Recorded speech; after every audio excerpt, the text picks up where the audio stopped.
এই ভিডিওতে আমি তোমাদের দেখাবো কিভাবে কোনো টেবিল এর মধ্যে সঞ্চিত রেকর্ডগুলিকে মনিটরে প্রদর্শন করা যায় বা দেখানো যায়, অর্থাৎ ডিসপ্লে করা যায়।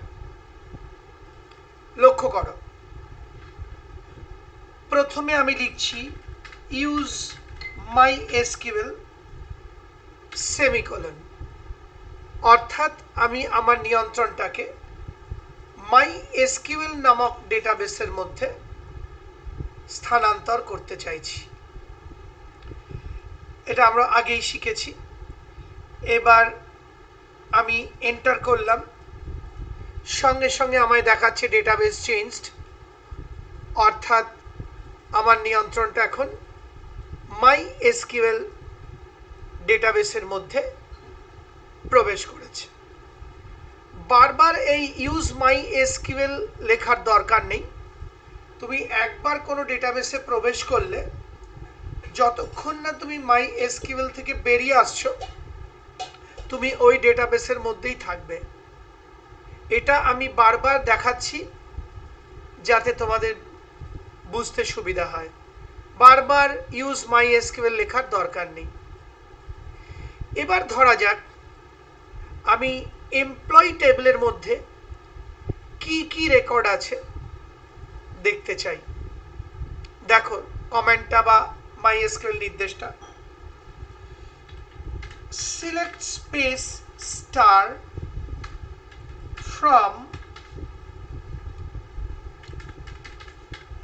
এমপ্লয়ি লিখে সেমিকোলন দিলাম। অর্থাৎ ফার্স্টে আমি টাইপ করলাম সিলেক্ট, তারপর স্পেস দিলাম, তারপর স্টার টিপলাম, আবার এন্টার কি টিপলাম, পরের লাইন চলে এলো, আমি লিখলাম ফ্রম স্পেস এমপ্লয়ি, অর্থাৎ টেবিলটার নাম লিখলাম।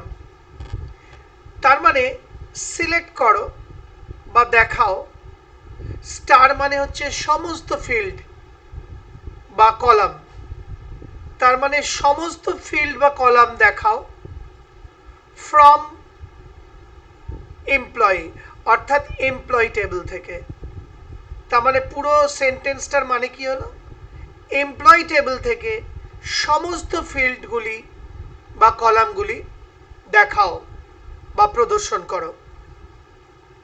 তাহলে আবার বলছি, প্রথম লাইনে লিখলাম সিলেক্ট স্পেস স্টার, এন্টার টিপলাম, সেকেন্ডারি প্রম্পট চলে এলো, পরের লাইনে আমি লিখছি ফ্রম স্পেস এমপ্লয়ি, অর্থাৎ যে টেবিলটার মধ্যে ডেটাগুলো বা রেকর্ডগুলো আমি দেখতে চাই।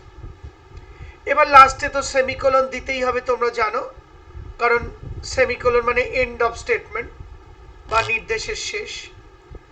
এবার আমি আবার এন্টার কি প্রেস করব, তোমরা লক্ষ্য করো এই এন্টার কি প্রেস করলাম, সঙ্গে সঙ্গে তাকাও